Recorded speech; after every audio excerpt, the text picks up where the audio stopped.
Good afternoon. We will be creating a DIY study guide today, so you need to take out a fresh sheet of paper to create with me. We've done this before, so I'm sure you know the expectations, but as always, if I'm going too fast on the video, you can always pause as necessary. We'll do it in an I do, you do setup. So I'll do an example to kind of lead you through, and then I'll have another one for you to try. That's when you can pause the video, try on your own, and then I'll provide you the answer. This video will also be posted so you can go back and watch at your own pace later. But all of this is in preparation for your test on Thursday. So let's get started. I'm going to kind of walk us through the chapter in the order that we learn things. So we started the chapter talking about square roots, right? And then we branched off from there and we realized there were more than just square roots. There could be cube roots or fourth roots, so on. This problem just has some square roots and asks us to simplify by adding them. We know that we can only add like terms. Well, at first glance, it's quite obvious that 24, 54, and 6 are not alike. So we'll want to break down or simplify the radical if possible. So first I'm going to simplify my square roots. Since they're just square roots, we're just looking for pairs and spares. So we can make our factor tree. 24 would be 6 times 4, and then I can take out this pair of 2's. 6 is 2 times 3, but I know that doesn't break down anymore. So take out the 2's times the coefficient of -2, so now I have -4 square root of 6. 54 also breaks down as 9 times 6, so then the 9 breaks down into a pair of 3's. Again, multiply that by the coefficient outside of the radical to get 9 and the square root of 6. And then finally, this last term was already a square root of 6, so that had a coefficient of 1. Now that I simplify the radical, I can add them all because I have like terms. So once you get like terms, remember, you really just add or subtract the coefficients.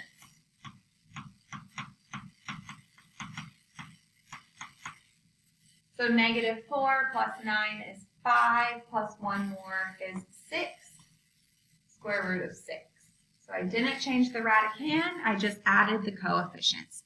So that's adding square roots. You must have like terms. So now it's your turn. You can pause the video and try to break this one down. Here's my solution to the previous problem. If you broke down 48, you could get a radical of 3. Break down 20 and you get a radical of 5. So you could only end up combining those first 2 terms, but not the last one. So that was our final answer because we did not have all of them as like terms. All right, after addition, we also did some multiplication. So with multiplication, if I'm not letting you use a calculator, it's going to be especially important that we try to work the smartest and most efficient way possible. But first things first, what can we multiply? We can just multiply the outside numbers or the coefficients, and we can multiply the inside numbers or the radicands. So I can start by multiplying 2 times 4 on the outside, easy. Not so easy is what is 30 times 18. Good thing we don't actually need to know what that is, right? So I know that inside I have 30 times 18. I don't need to know what that is. And inside I also have x cubed times another x, so the rule here would be to add the powers. Now is where we think, okay, instead of actually multiplying 30 times 18, just start breaking those down. And what's a strategic way to break those down? I would always kind of keep GCF in mind. So is there a common factor in 30 that's also an 18? Sure, the common factor would be 6. 30 is 5 times 6. 18 is 6 times 3. So, of course, that's not the only way to do the problem, but definitely the most efficient way, because then I can pair up this group of 6's and take those out of the radical. So that's going to give us 48 on the outside, And then we'll have to multiply back the 3 times the 5 to keep 15 inside. We had x to the 4th, so if I divide by 2, that shows us we have 2 groups of 2. So x squared also goes out of the radical. So that's our most efficient way of multiplying, and when we don't have a calculator, we want to work in an efficient and smart method. So now you can pause the video and try this one. Here again, if I think about GCF, oh, I can see I made a mistake. I didn't see there was that 3 on the outside. So the 3 should have been outside, sorry. And then we think about GCF, there's lots of common factors. The greatest would have been 25, right? Think about money.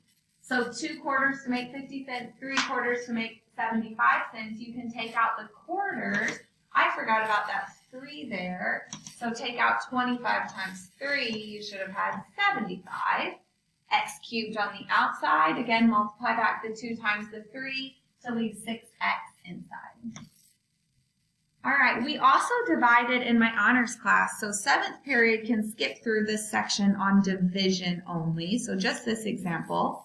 But in honors, we talked about dividing. We said the problem here, 5 and 9, okay, you can't divide them. The problem is that we can't have a radical in the denominator. So we have to figure out what can you multiply by in order to get rid of that radical.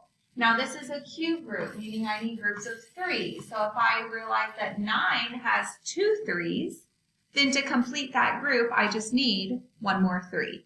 Right? It's like I'm telling people to get in groups of 3, and I've got 2 people. We're looking for our 3rd person, our other partner. So I can multiply by a cube root of 3. I have to do that to both numerator and denominator. So essentially we're just multiplying by 1. So we're not changing the value.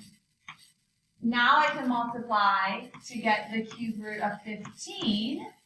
And in the bottom I've made my group of 3 3s, or I got 27, which is a perfect cube. So that just gives me a rational denominator. So this idea is called rationalizing the denominator.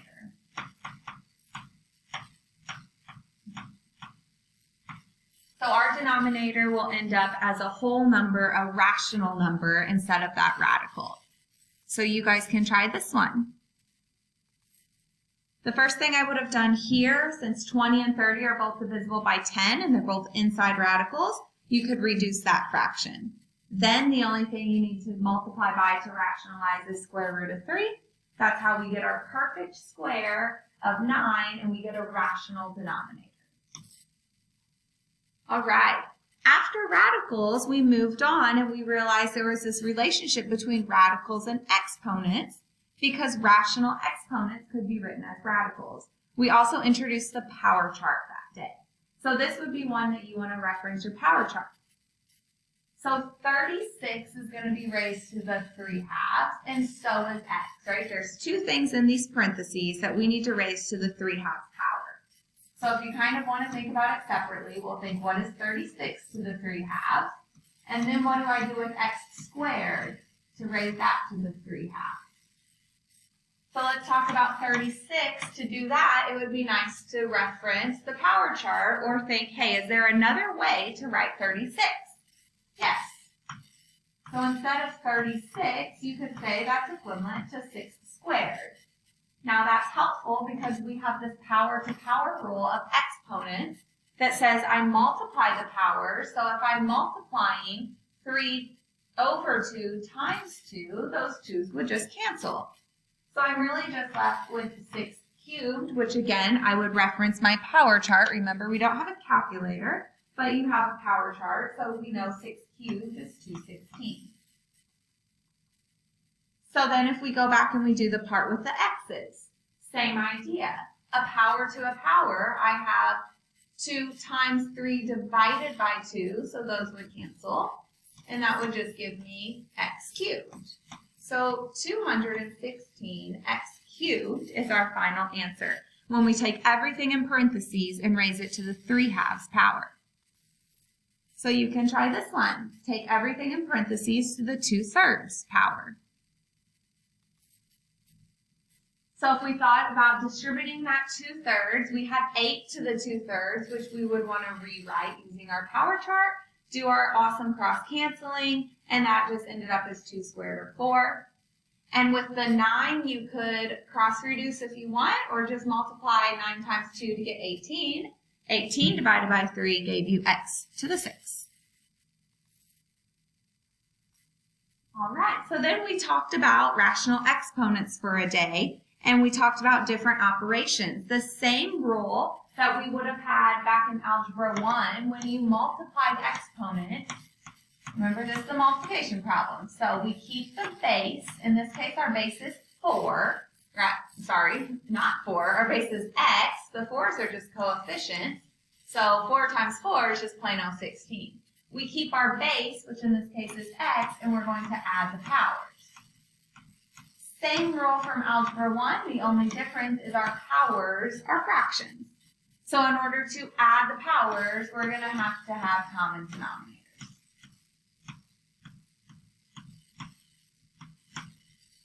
So 16 is our coefficient. I'm going to keep the base of x and figure out what 5 over 4 plus 1 over 2 is by getting a common denominator, which would be 4.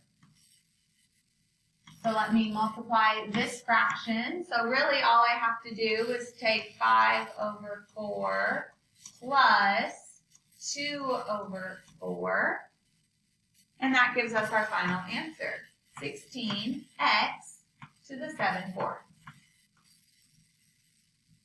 So same rule from algebra, just applied to our rational exponents. I kept the base, added the powers, made sure I got a common denominator, of course, in order to add or subtract.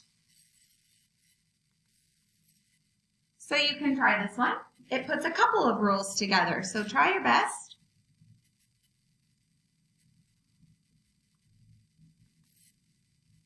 And here was the final solution. Power to power rule. First I did the parentheses, and then in order to multiply again, I had to get a common denominator. All right, then we did a section. This is where you had Delta Math homework. So DM for Delta Math homework. It was called combining different radicals. Right, so the idea here is, okay, I have a square root on top, but a fourth root on bottom. How can I still operate with those? Well, the first thing I'm going to do is I'm going to rewrite it as a rational exponent. So I'm going to say, hey, I know that that's a square root, so that's really x to the 5 over 2 power. And this x is to the first, but with an index of 4, so to the 1/4. So I rewrote that, so now I can apply the same or similar rules as the previous problem. Those rules of exponents here for division, I would keep the base, which is x, subtract the powers, so I'm going to need a common denominator. So I can see my common denominator is going to be 4. So this would become 10 over 4, and this is x to the 1/4. Now that I have a common denominator, I can subtract. So that's x to the 9/4. So we rewrote the problem into exponential form, but then remember we put that back into radical form for your final answer. So the 4th root of x to the 9th. So that was called combining different radicals. You can try one. And here is the answer to that one. When you rewrote, get a common denominator and then subtract the powers. Lastly, we could solve equations. I'm going to have to go quickly here, but step 1 is to isolate. So I'm going to isolate this and may have to pause the video for just a minute to make sure I get everything done. So isolate that by adding the 4, dividing by. All right, remember that 1/2 power just means that this is a square root. So I'm going to have to get rid of a square root by squaring both sides. That's going to free up my square root, or my variable that was under a radical, and then I can just solve this basic equation for k. So k is going to end up equaling 2. You have one of those to finish. I can go quickly and you'll pause, and try.